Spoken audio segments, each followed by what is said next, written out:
सतनाम साहिब बंदगी साहिब कबीर मुक्ति ज्ञान सत्संग। इस चैनल में आप सबका तहे दिल से स्वागत है भाइयों, मित्रों, दोस्तों।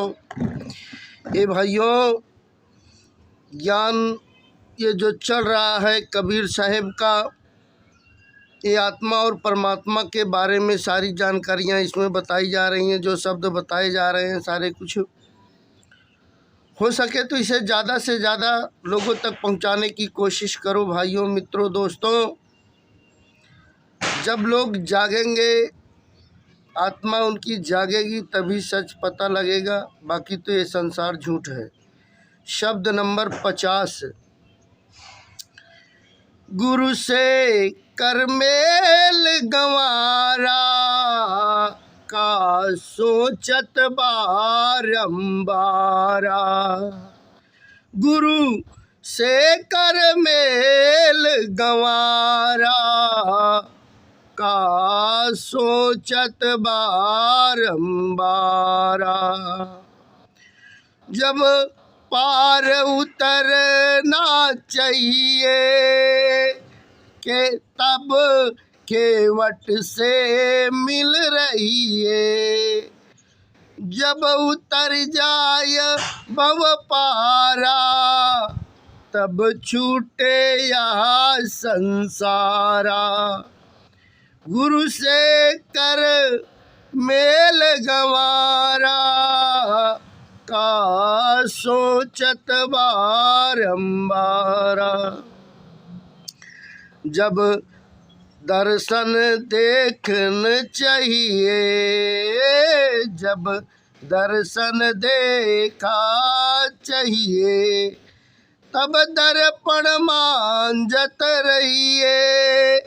जब दर्पण लगत काई, तब दरस काते पाई।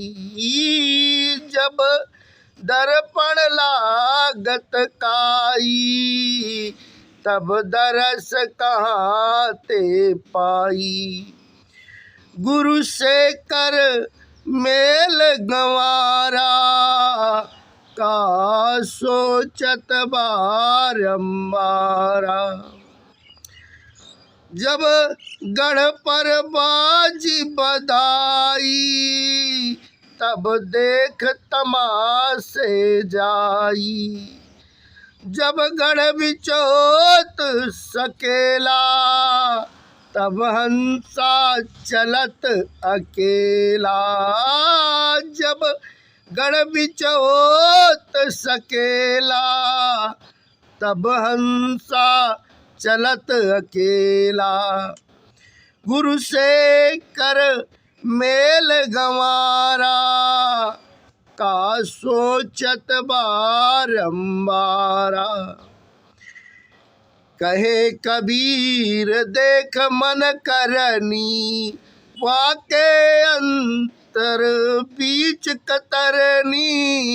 कहे कबीर देख मन करनी, वाके अंतर बीच कतरनी। कतरनी की गांठी नहीं छूटे, तब पकड़ी पकड़ी जम लूटे। गुरु से कर मेल गंवारा, का सोचत बारंबारा। शब्दार्थ: मेल मिलाप, मैत्री, सत्संगति।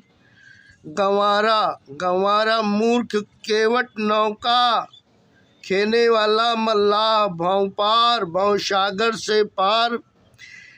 गढ़ किला शरीर, बधाई उत्सव, खुशी के समय बजने वाला बाजा। सकेला सिमटाओ, हंसा चेतन जीव।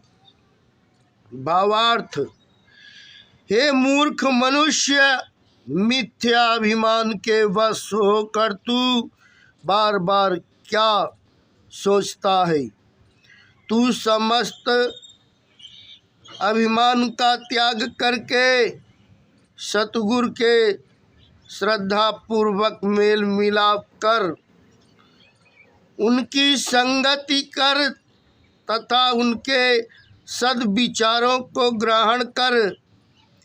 यदि किसी को नदी के पार जाना हो तो उसे नाव खेने वाले मल्लाह से विनम्रता पूर्वक मिलना चाहिए, तब मल्लाह उसे नदी पार करा देगा। इसी प्रकार जिसे भवसागर से पार जाना हो अर्थात अपना उद्धार कराना हो, उसे विवेक वैराग्य संपन्न सतगुरु के शरणागत होना चाहिए। जब आश्रित साधक सतगुरु के सहारे भवसागर से पार हो जाता है, तब उससे इस संसार का जंजाल छूट जाता है।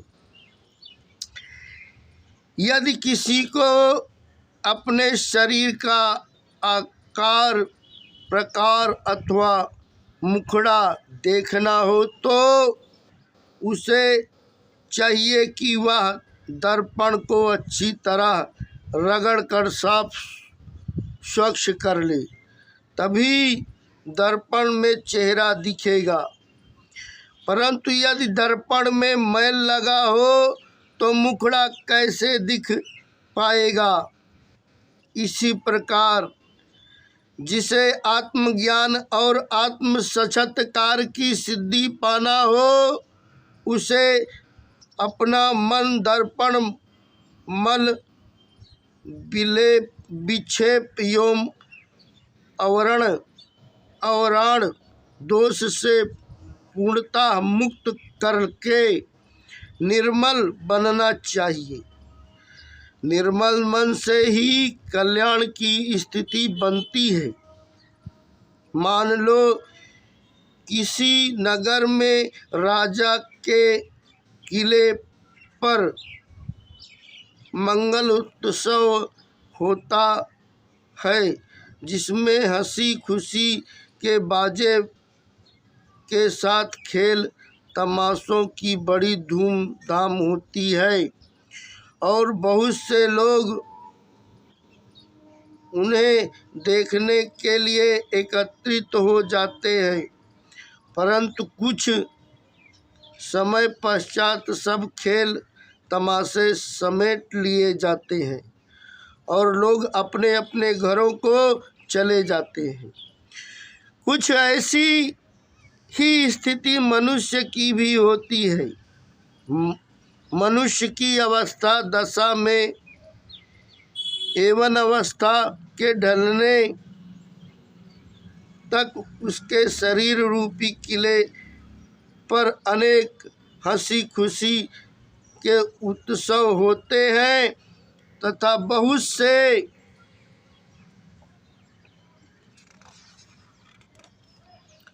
लोगों का आना जाना और मिलना जुलना भी होता है।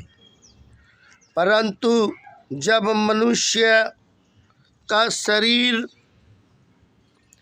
रूपी किला पूर्णतः जर्जर हो जाता है और उसकी वृद्ध अवस्था आ जाती है, तो सब सुनसान सा हो जाता है। मृत्यु आने पर समस्त खेल तमाशे एवं चहल पहल सब अपने आप सिमट जाते हैं। तब चेतन हंस जीव शरीर रूपी किला एवं सब कुछ छोड़कर अकेला चला जाता है।